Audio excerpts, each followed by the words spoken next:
Maybe 12:30.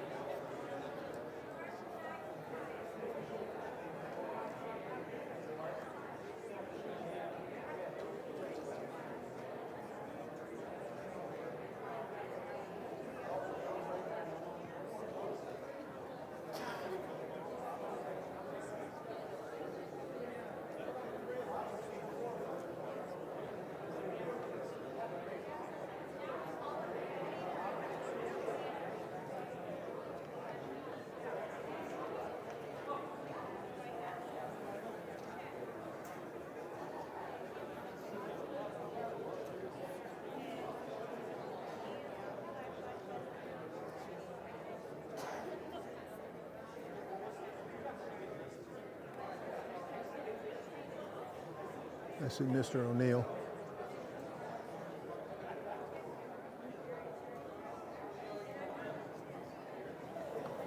Good luck tonight. Okay, thank you. Good to see you. Same here. How's everything going? It's going.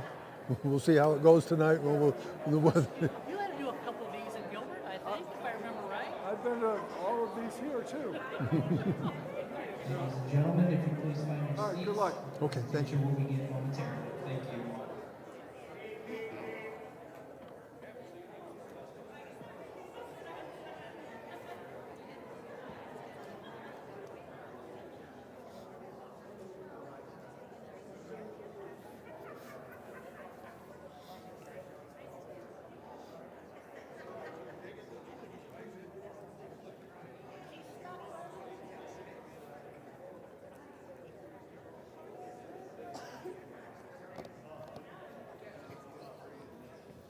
Tell me when.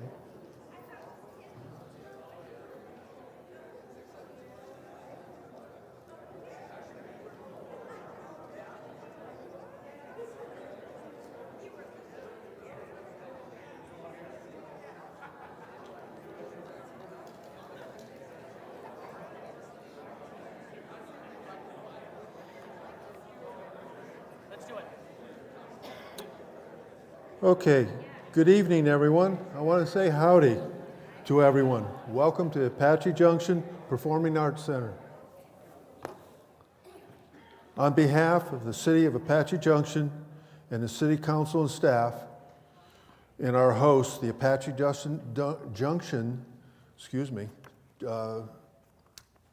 Apache Junction School District, we welcome you to the state of the city.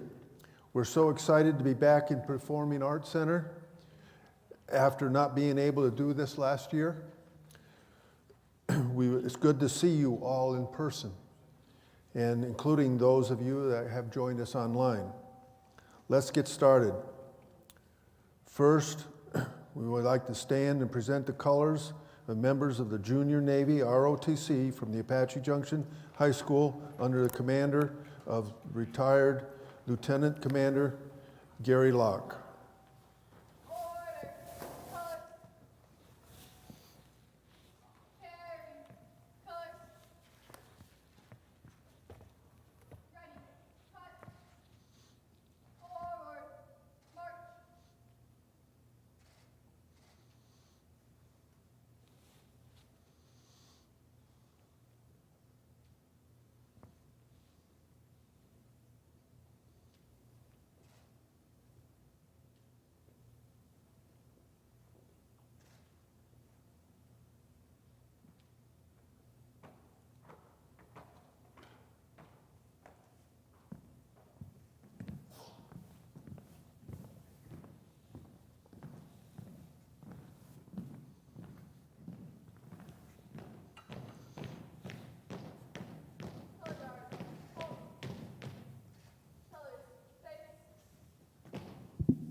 Please remain standing as our national anthem will be sung by the JROTC cadets, Pate and Warren, and also our kids' idol performer, Kelsey Hutchison.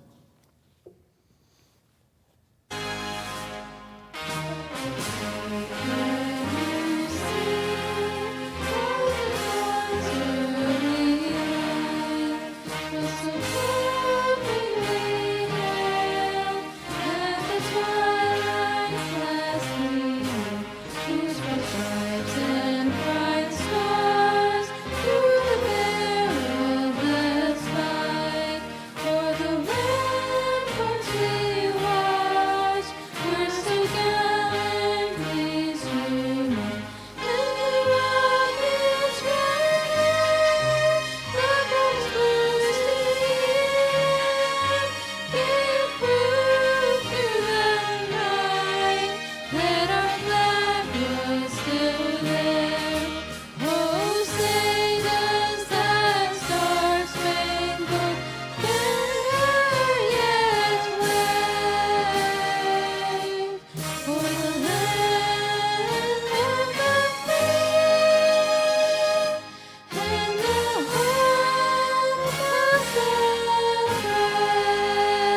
Thank you.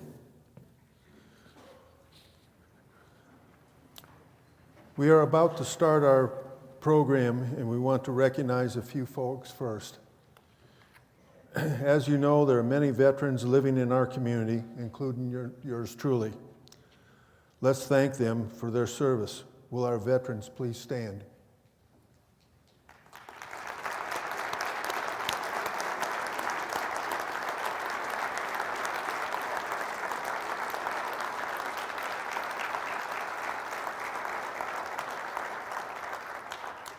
Thank you. We have a few, I'll say, elected officials that are in attendance as well today. This will be including the Pinell County Supervisor Jeff Surtee and Mishka.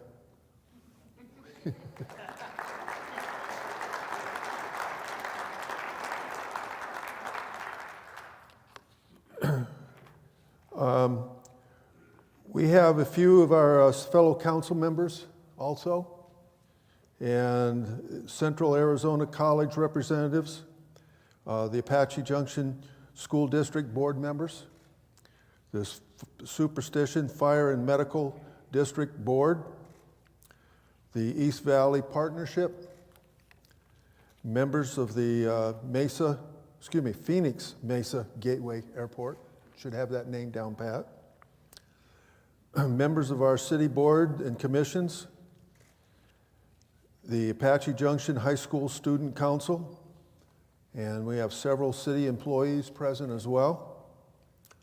We have many service groups in the city, and I'm sure there are members in attendance tonight from our local Rotary, Lions, Kiwanis, VFW, American Legion, and Boys and Girls Club. I want to say thank you for all being in attendance.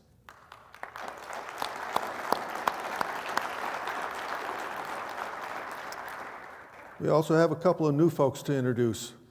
First, we just swore in our new police chief. Please welcome Michael Pulley.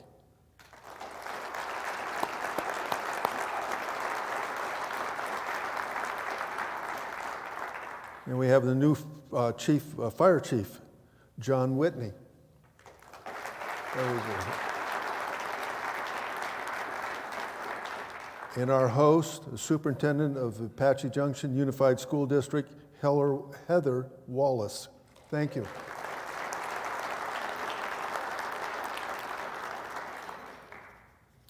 Our new Chief Executive Officer and President of the Chamber of Commerce, Marianne Shavilski, was not able to attend tonight. Wonderful COVID had struck her. So we want to welcome her to our community as well. Thank you for everyone for being here. We know there have been many milestones in the city, and just a few weeks ago we celebrated the centennial of the founding of the naming of the area with a great festival in the park. Development in the city, homes, rentals, businesses continue at a good pace. And as you may know, we have embarked on the largest project in the city history. Thousands of homes and apartments and new businesses will be built over the next decade as we smartly manage the growth to the south. We have a lot to celebrate and to think about. Now, you may remember last year we introduced you to our new council members. This year we decided to turn the tables a little bit. The council members are going to ask some questions. We want to know what our city leadership is thinking about as we go into the major expansion of the city.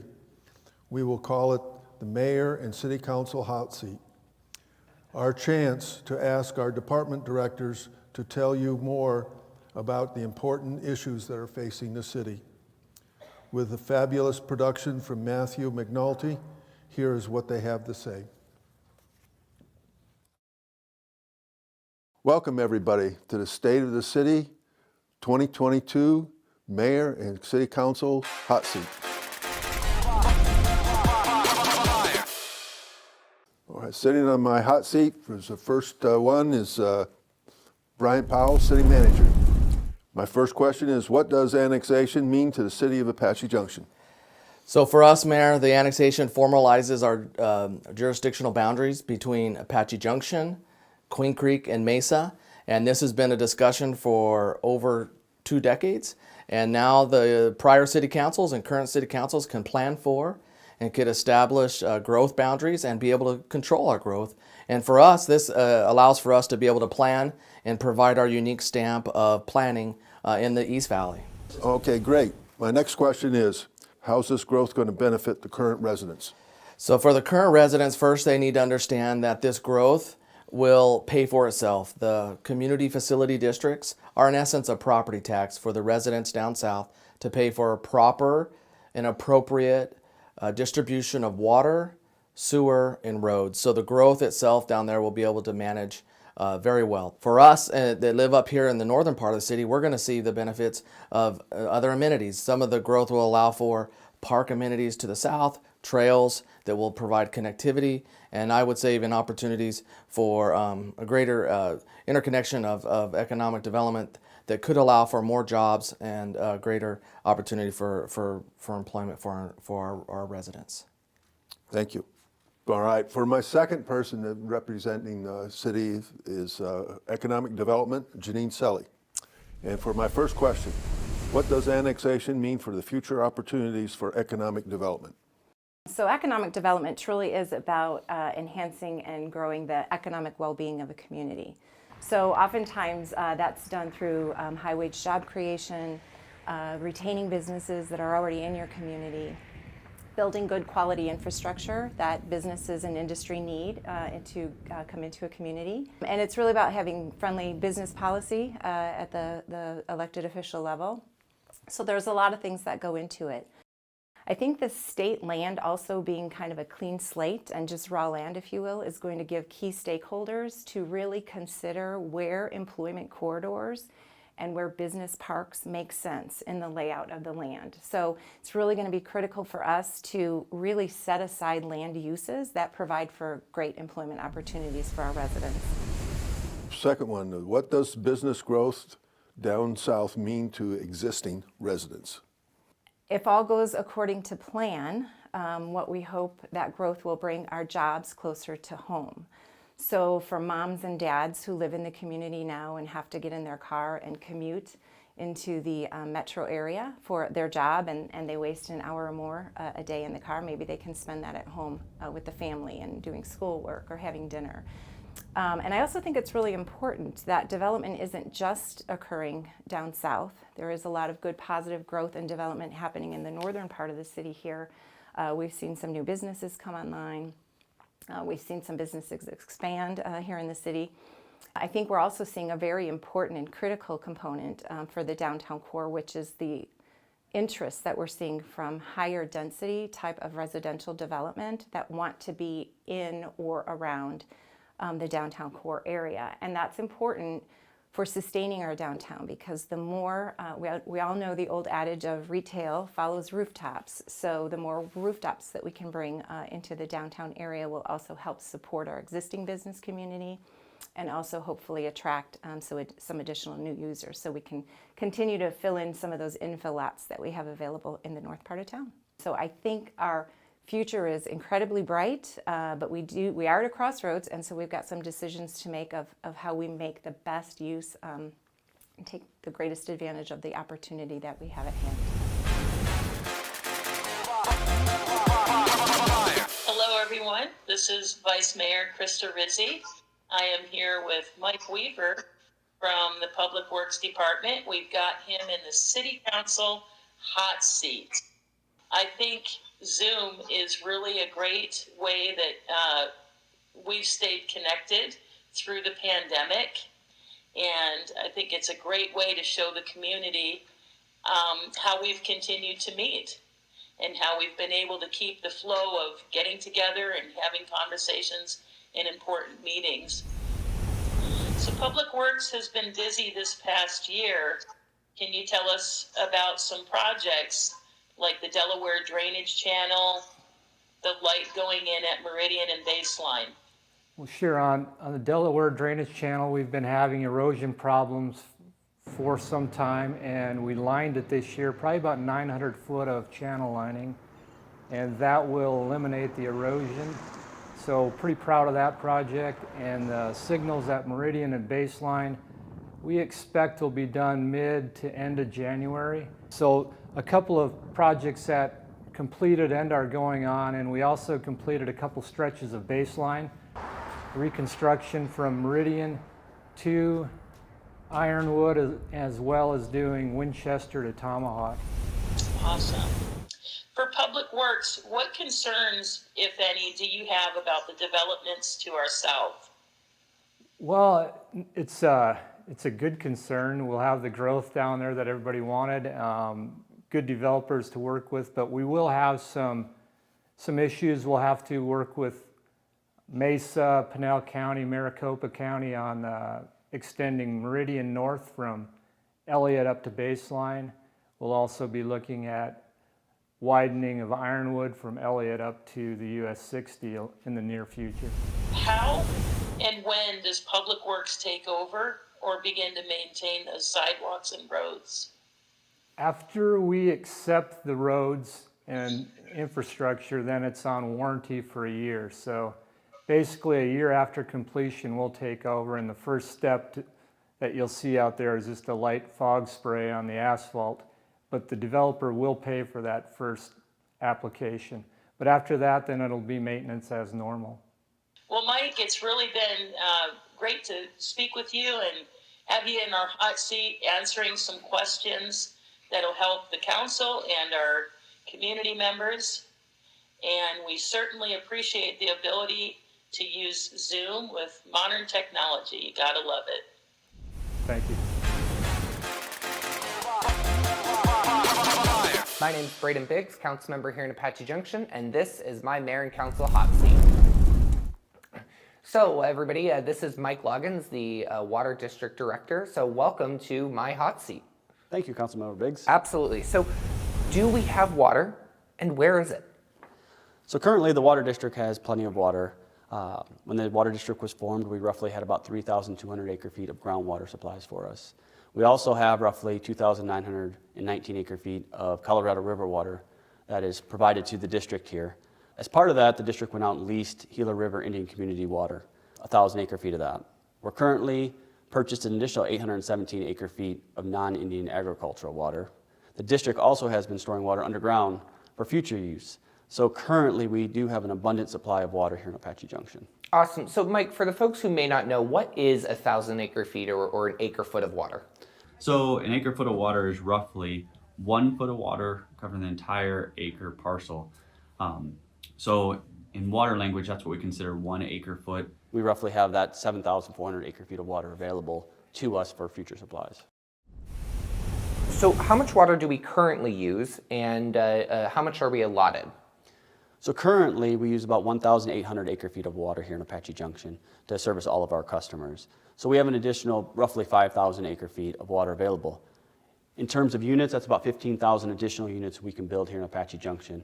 So before we have to either reallocate and get more groundwater or go out and purchase additional supplies. And that is with a 100-year supply, correct? That is correct. Perfect. So what's the most common fear or piece of misinformation that you hear, and what would your response to that be? We're running out of water here in Arizona. Arizona is one of the most prepared states here in the Southwest. For the last 20 years, we've been putting water into the ground, making sure our supplies are good, cutting back and conserving water here in Apache Junction and in the Phoenix area. So we have done a great job preparing ourselves, and we're not going to run out of water. So how would the lake districts that have been proposed down south help Apache Junction in terms of water conservation? So the Superstition Vistas development that is going in down south is preparing these lakes that we're looking at. And we're utilizing the reuse water from our reclamation plant a couple miles north of this area. So this water is going to go into the lakes, and then we're going to use it for irrigation to service all the green areas rather than using potable water. If we have more water than required, we're going to be putting it into the ground to save it for future use for here in Apache Junction. Wonderful. And then is there anything that really concerns you about the growth of Apache Junction from the water department's view? No, the water department and the city have done a great job of going out and grabbing additional supplies whenever they became available. We're working towards this. We knew development was going to happen on state land someday. We just didn't know when. And it's finally here. It doesn't really concern me about growth. Like I said earlier, we have about roughly 15,000 units we can serve additional. Currently, we're working with the Salt River project to get additional supplies even as we speak today. So nothing really concerns me about it, growth here in Apache Junction. We do a great job of conserving our water out here. And if we continue doing that, we're going to have water for many generations to come. Awesome. Well, Mike, thank you so much for joining me in the hot seat today. Appreciate it.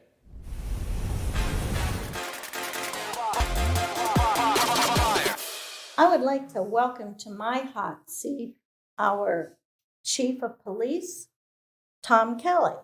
Welcome. I would like to thank you for the last 14 years that you've given to the city, being part of our police force, as well as the last 8 years as our chief. Thank you also for your entire 50 years of service to the entire nation. Not a lot of people can say that. I would like to know, what do you see the biggest challenge for our next chief to be within the city? Well, thank you very much. Appreciate the kind words, and it's been a pleasure to serve the city. Actually, a pleasure and honor to serve the city. Can't think of a better place that I was lucky enough to be hired by. So thank you all for the support you've given me. As far as the new chief coming in with challenges, there's so many different challenges out for law enforcement in general, but dealing specifically with Apache Junction, I think one of the challenges is planning for the future. Now that the annexation has been passed, the development of that project down there and the hopeful growth of the city will be a challenge in regards to hiring, retaining police officers. As we know, across the country, it's been a challenge for everyone. With what's going on with hiring, especially in Arizona, with the bonus packages and financial issues that law enforcement's phasing through, that's going to be a challenge here as well. I'm of the philosophy that bigger isn't always better. I came from a large agency to what nationally we're a mid-sized agency. And there's a lot of benefits to being here in Apache Junction versus being at a large agency. There's more potential for promotions, there's more potential for specialty assignments, and there's a lot of things here that I've seen over the 15 years that I will have when I retire with the city that I didn't see anywhere else. I saw a city that actually cared about its employees. I continue to see a city that when there's certain things that happen in individual employees' lives, that the city actually tries to work with that individual. You're not a number, you're part of a family. Absolutely. And I think that that's a benefit to being at a large agency where you're a number. I know most all of my employees by first name. I interact with them as much as I can on a daily basis. It's probably not as much as I should, but I try to. But it's like I said, bigger isn't always better. I want to thank you for sitting in my hot seat, hopefully the last hot seat you have to sit in before you get to have more fun than you're having now. It's been an honor to serve the city here, and it's got just no place to go but up. And I consider that when the new chief gets here, that he's going to take the bull by the horn and he's going to move it in a direction that I think it'll just continue to grow. So thank you very much. Today, for my City Council hot seat, I'm interviewing Development Services Director Larry Kirch. Larry, are you ready to begin? I'm in the hot seat and I'm ready to go. Great. So, Larry, for your first question, from your knowledge and experience, can you tell us why smart land usage is so important, especially as we talk about the newly annexed land down south? Of course. So the land down south, my perspective on this is similar to the city manager, is that a lot of growth happened outside the city. It leapfrogged over the city down to Santan Valley, areas even east and south of Florence. So development we always thought would happen 15, 20 years ago around the AJ area along the US 60. Now we have just finished this 6,600 acre annexation. It gives us, we think, a better chance to plan for that growth. It'll be much better planned than haphazard growth that's happened, for example, in the Santan Valley area over the last same time period, like 20 years. So this gives the city a chance to work with two known developers that are high caliber, working with the State Land Department and all the two city districts, the water district, the sewer district, to better plan for the growth. So we'll have all the roads, we'll have all the water, the sewer, the parks, police protection, all covered as part of this newly annexed area. How do you envision Apache Junction's downtown corridor 10 to 15 years from now? Well, the city, at least 10, 15 years ago, had done a study along the corridor from Meridian Road east into the city, into the downtown core, through a project called the DRIS, the Downtown Redevelopment Implementation Strategy. There were 160 recommendations in that strategy plan, and about half of them were implemented. The city had what was called a tax increment finance district that at one time the state said was okay. Then the state legislature said you can't have it.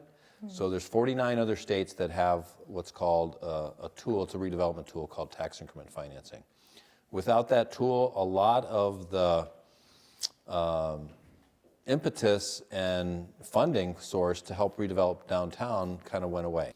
But in the meantime, I think the city has tried to clean up that corridor, doing landscaping, the Public Works, which is very nice, the by Public way, Works yeah. Department and the Parks Department, and events like the October citizen participation event that the Community Development Corporation is doing every October, have helped do plantings and things like that in that corridor.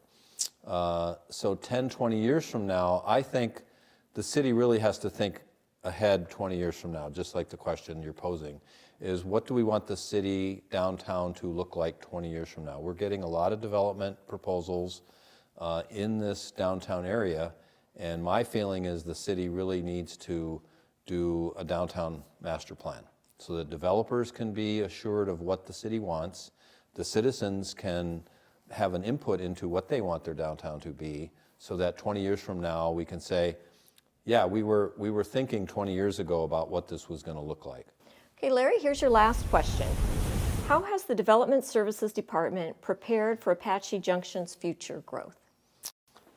The first thing I would say is that we just finished updating the general plan, and then that was adopted in August of 2020 by the residents on the ballot by a majority, 3-1.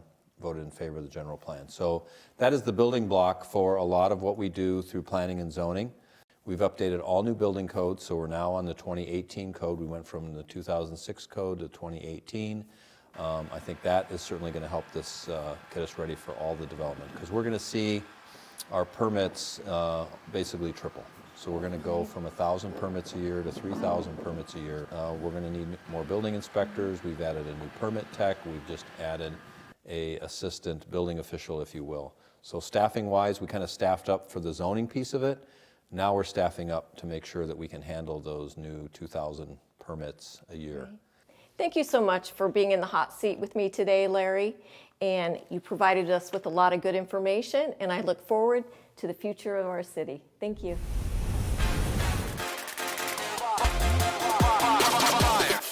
Hi, I'm Apache Junction Council Member Tess Nesser, and this is my Mayor and Council hot seat. On the hot seat is our Library Director, Pam Harrison. Pam, are you ready to go? Let's do this. What do you envision for future expansion of the existing library facility to make our library and its services readily available to our community as it grows? Well, let me start talking about the first part, which is the expansion of our existing building. So our existing space is over 31,000 square feet, so we have a very nice sized building for our community. In terms of expansion, it might be more of a remodel. I feel like some of the rooms could be made more intimate so we could have more private study rooms, more meeting space. But if we did do any type of expansion, I would really like to see some outdoor areas. We have that beautiful view of the Superstition Mountains, and We do have an area out there where people can sit, but they can't really do that if they're going to that area from inside the library. For future buildings, I mean, we're talking about, you know, the state land being annexed. That space is going to be a 10,000 square foot library that's already been established. I think for a satellite library like that, that's a branch in a neighborhood, that's where people really want to get together and collaborate. So again, I'm looking for those meeting spaces, for those community engagement areas, and reservable study areas are so popular. We just started one at our current library about a year ago, and it is always filled up, and people are always asking for more of that type of space. Okay, your thoughts on how the city will fund future growth of our library south of the US 60? Well, I'm envisioning that it'd be very similar to what we do now, using sales tax. With more people is going to come more business, more commercial areas will be in that south area. Plus, I'm assuming we're going to have more businesses moving into this north area. So we're going to have more sales tax to pay for books, employees, and so forth. Our library is part of the Pinal County Library District, so we do receive some county funds that can also be used for those types of items. And lastly, there is the possibility of development fees. So we have lots of different avenues to look at. The last question is, where would you like to direct or manage the growth of our library, and what do you envision for our library for the next 20 years? Libraries are changing so much every single year, too. It's hard to think out that far because we really don't know what our communities are going to need at that point. Well, first, once again, I'm going to point back to, you know, community needs. Once we find out what the needs are, then we can start pinpointing services that are going to work at meeting those needs. So it would really depend on what is the need at that time, but I really don't envision changes in terms of space that much being a difference 20 years from now than it is now. I think it's still going to be community engagement meeting space. It's going to be early learning areas for kids.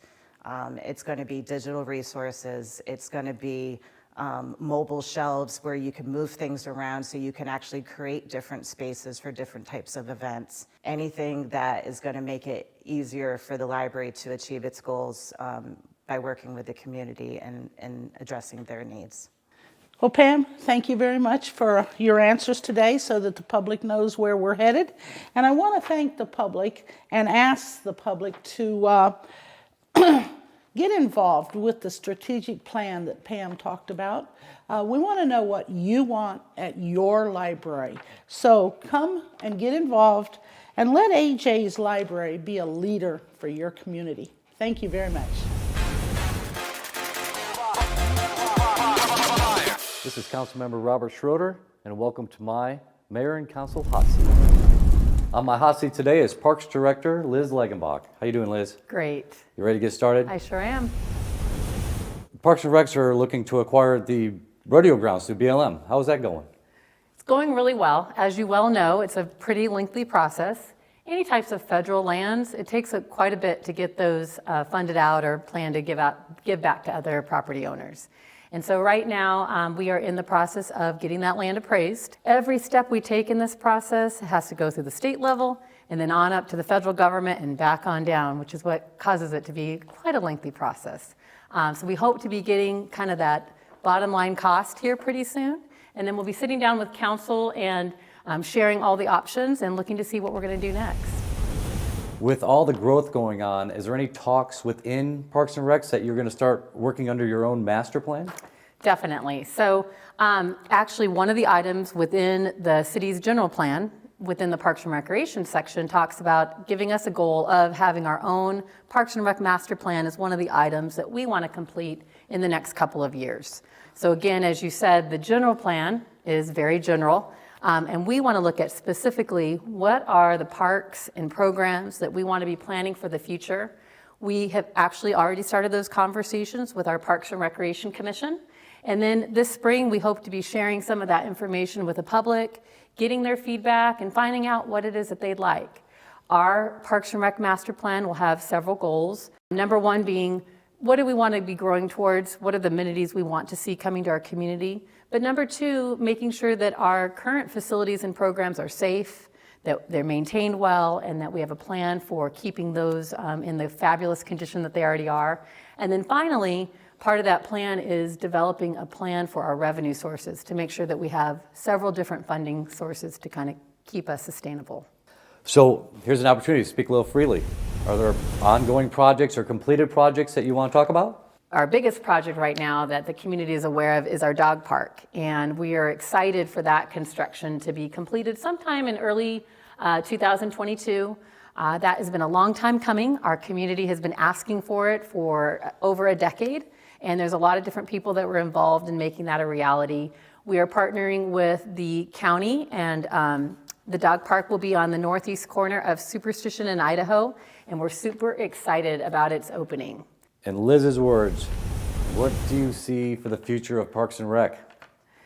You know, I guess what I really hope for the future of Parks and Rec is that we will be able to add some of those amenities and programs that our community wants. The things that they see everywhere else, we want to find ways to make sure that we have them here so that they're down the road for all of our community members. But even more importantly than that, I think making sure that we protect and take care of the existing amazing spaces we already have, the amazing people that we already have participating in our programs and listening to what it is that they want. And then I think lastly, what I hope Parks and Rec is just a department that continues to find ways to be creative and bring wellness and fun opportunities for our community for all the next generations. Well, there you have it. Thanks a lot, Liz. A little insight into our Parks and Rec department. We hope to see you soon. Thank you. Thanks so much. You're welcome.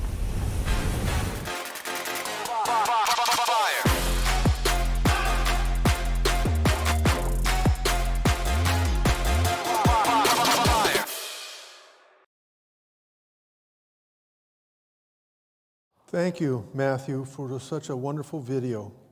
Thank you to our City Council for taking part in today's presentation. And before we begin, I want to thank Heather Wallace for providing the venue here at the Performing Arts Center. A big shout out to Handlebars Pub and Grill for providing the food. And I also want to say thank you to all the people that made it possible, including the members of the City Manager's Office who organized this event, the fantastic video, and all of you for joining our celebration.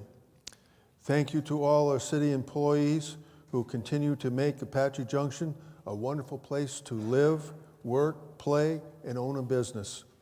I want to say thank you to everyone for attending, and good evening. So long, and we'll see you on the trail. Thank you.